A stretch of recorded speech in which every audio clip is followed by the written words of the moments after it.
Hello guys.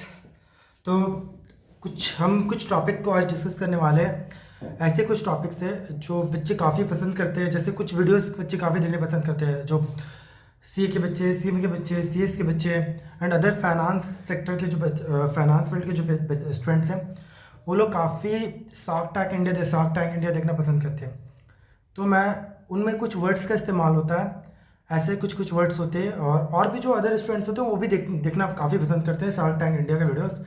तो उनमें कुछ वर्ड्स इस्तेमाल होते हैं जो काफ़ी लोगों को समझ में नहीं आता है। तो मैं थोड़ा कुछ बेसिक वर्ड्स के बारे में बताऊंगा, कुछ और भी ऐसे वर्ड्स हैं उनके बारे में भी बताऊंगा जो उनको इस वीडियो को देखने में काफ़ी मदद पहुंचाएगा, उनको ईजिली अंडरस्टैंडिंग हो जाएगा कि कहना क्या जा रहा है। तो जैसे वर्ड आता है वैल्यूएशन। शार्क टैंक वाले जैसे फाउंडर आते हैं, वो क्या करते हैं ना, जैसे मान लो फंड मांगते हैं। जैसे बोल रहे हैं उनको चाहिए क्या, 1 करोड़ रुपये चाहिए 10% के लिए। कितना चाहिए? 1 करोड़ रुपये 10% के लिए चाहिए। तो कंपनी वैल्यूएशन, जैसे फाउंडर शार्क होते हैं, शार्क वो लोग कैसे वैल्यूएशन करते हैं, वो लोग तुरंत वैल्यूएशन करके बता देते हैं कैसे करते हैं। जैसे मान लो मैं बताता हूँ आपको। सबसे फर्स्ट, जैसे मान लो कोई फाउंडर आया, उसने बोला कि मुझे 1 करोड़ रुपये चाहिए 10% के लिए। तो कंपनी की वैल्यू क्या होगी, उस 1 करोड़ को डिवाइड कर दो 10% से, ठीक है ना। तो आपकी कंपनी की वैल्यू आ जाएगी 10 करोड़ रुपये। तो जितना अमाउंट उसने मांगा, जितना परसेंट के लिए मांगा है, तो उससे डिवाइड कर दो, आपका वैल्यूएशन आ जाएगा, कंपनी का वैल्यू आ जाएगा सबसे पहला। तो मतलब कंपनी का वैल्यूएशन का मतलब क्या होता है, कंपनी की वैल्यू, ठीक है। कंपनी की वैल्यू कैसे निकालोगे, तो जितना फंड वो मांग रहा है, जितना परसेंटेज के लिए, उतने परसेंटेज से आप डिवाइड कर दो, आपका वैल्यूएशन आ जाएगा। दूसरा होता है इक्विटी। इक्विटी का मतलब होता है कंपनी का ऑनरशिप। इक्विटी का मतलब क्या होता है, कंपनी का ऑनरशिप। क्लियर है? जैसे 15% शेयर्स मांगते हैं तो 15% ऑनरशिप मिल जाएगी इनको। सेम इसी तरह कभी कभी वो लोग वर्ड इस्तेमाल करते हैं रेवेन्यूज़।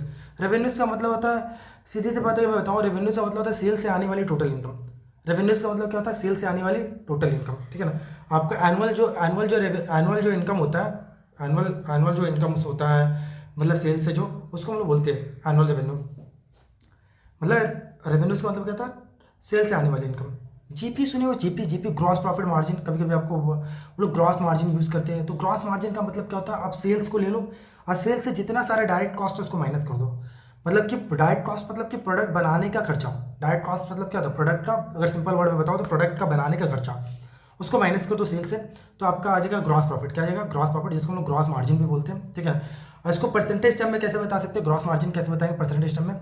तो आप क्या करो ना, ग्रॉस प्रॉफिट को डिवाइड कर दो किससे, सेल से। किससे डिवाइड कर दो, सेल से डिवाइड कर दो और मल्टीप्लाई कर दो 100 से, तो आपका जीपी आएगा। सेम उसी तरह होता है प्रॉफिट एंड लॉस।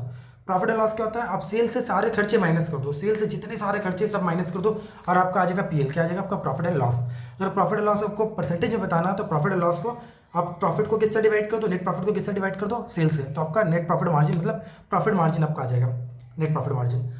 अब एक काफ़ी वर्ड इस्तेमाल होता है बर्न रेट, ठीक है ना। बर्न रेट काफ़ी इस्तेमाल करते हैं, बहुत सारे फाउंडर्स इस्तेमाल करते हैं, बहुत सारे शार्क्स इस्तेमाल करते हैं, जितने बैठे हुए रहते हैं। बर्न रेट आपका क्या है, बर्न रेट आपका क्या है? तो बर्न रेट का मतलब होता है, सीधा अगर मैं बोलूँ तो बर्न रेट का मतलब होता है कंपनी हर महीने कितना पैसा जला रही है। अगर मैं सिंपल सा बात करूँ कि कंपनी हर महीने कितना पैसा जला रही है, मतलब हर महीने कितना पैसा जला रही है, मतलब कंपनी जब रन हो रही है ना, तो पैसा आपके पॉकेट से जा रहा है और लग रहा है उसमें, मतलब कंपनी को चलाने के लिए और पैसा लग रहा है, हर महीने चलाने के लिए पैसा लग रहा है। इसको बोलते हैं बर्न रेट। क्या बोलते हैं हम लोग, आपका बर्न रेट कितना है? जैसे 10 लाख रुपया पर मंथ मेरा बर्न रेट है।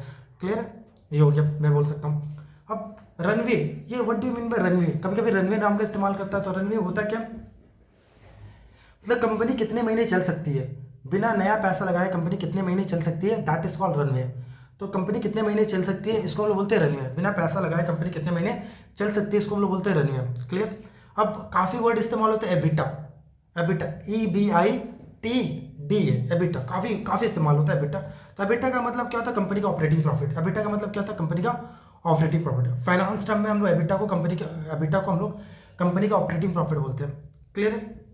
याद रखना, आप देखना कि आपका एबिटा पॉजिटिव है या नहीं है। तो ये काफ़ी सारे लोग यूज़ करते हैं। एबिटा का मतलब होता है ऑपरेटिंग प्रॉफिट। तो आपको ये पता होनी चाहिए, अगर आप वीडियोस देख रहे हैं तो आपको ये सब चीज़ें समझने में मदद करेगी ये सब वर्ड्स। तो मेरे एक काफ़ी वर्ड इस्तेमाल होता है customer acquisition cost. Customer acquisition cost, इसका मतलब क्या होता है कस्टमर एक्विजिशन कॉस्ट? तो भाई नया कस्टमर लाने के लिए, या फिर एक कस्टमर लाने के लिए कंपनी कितना रुपये खर्च कर रही है। एक कस्टमर लाने के लिए कंपनी कितना रुपये खर्च करती है, उसको हम लोग बोलते हैं कस्टमर एक्विजिशन कॉस्ट। क्या बोलते हैं हम लोग? कस्टमर एक्विजिशन कॉस्ट, ठीक है। एक होता है life time value. Sir what do you mean by life time value? ये क्या होता है लाइफ टाइम वैल्यू? तो ये भी वर्ड काफ़ी इस्तेमाल होता है लाइफ टाइम वैल्यू। मतलब अगर एक कस्टमर आपको पूरी लाइफ में कितना पैसा दे सकता है, एक कस्टमर आपको पूरी लाइफ में कितना पैसा दे सकता है, इसको हम लोग बोलते हैं लाइफ टाइम वैल्यू। क्या बोलते हैं हम लोग उसको? लाइफ टाइम वैल्यू बोलते हैं। एक कस्टमर पूरी लाइफ में कितना पैसा दे सकता है, ये इसी को हम लोग कहते हैं, इसी को हम लोग बोलते हैं लाइफ टाइम वैल्यू। अब एक होता है डिप्ट। सर डिप्ट का मतलब क्या होता है? डिप्ट मतलब होता है उधार या लोन। डिप्ट का मतलब क्या होता है? उधार या लोन, ठीक है। अब सिंपल सा बात है, उधार या लोन सबको पता है, ये लोन बोल लो या उधार बोल लो, डेप्ट का मतलब यही होता है। इक्विटी का मतलब होता है ओनरशिप कंपनी का। एक होता है बूटस्ट्रैप, ये भी काफ़ी पॉपुलर वर्ड है बूटस्ट्रैप। बूटस्ट्रैप मतलब सुने हो, काफ़ी सारे फाउंडर आते हैं बोलते हैं कि बूटस्ट्रैप पे हम। तो बूटस्ट्रैप का मतलब क्या होता है? अपने पैसे से बिजनेस चलाना। बूटस्ट्रैप का मतलब क्या होता है? अपने पैसे से बिजनेस चलाना। आपने किसी तरह का फंडिंग नहीं उठा रखा, किसी तरह का लोन नहीं उठा रखा, आप अपने पैसे से फंडिंग, अपने पैसे से बिजनेस चला रहे हो। क्लियर है? आपने इसको बोलते हैं हम लोग बूटस्ट्रैप, ठीक है। एक होता है कभी कभी क्या होता है ना, शार्क बोलते हैं आपका बिजनेस स्केलेबल नहीं है। स्केलेबिलिटी वो चेक करता है। स्केलेबल नहीं है मतलब आपका बिजनेस बड़ा नहीं बन सकता। क्लियर है? स्केल नहीं कर सकता, ठीक है। इसका मतलब ये होता है, ठीक है। मतलब आइडिया अच्छा है लेकिन स्केलेबल नहीं है, ये सब वर्ड आपने सुना होगा बोलते हुए। तो मतलब इजिली बड़ा नहीं हो सकता आपका बिजनेस। एक होता है ब्रेक इवन। ब्रेक इवन का मतलब होता है नो प्रॉफिट नो लॉस। मतलब ऐसा सेल पॉइंट जहाँ पे ना प्रॉफिट होता है, जहाँ पे ना लॉस होता है, उसको हम लोग बोलते हैं ब्रेक इवन। क्या बोलते हैं हम लोग? Break even. फिर एक आता है cap table, sorry cap table. Cap table का मतलब क्या होता है कि आपका कंपनी में किसकी कितनी ऑनरशिप है, कंपनी में किसकी कितनी ऑनरशिप है, that is called cap table. Clear? Exit का मतलब सबको बताया कि भाई आप कब निकलोगे, ठीक है ना। टर्म शीट का मतलब क्या होता है? जब शार्क के साथ फाउंडर का डील साइन हो जाता है ना, डील साइन हो जाता है,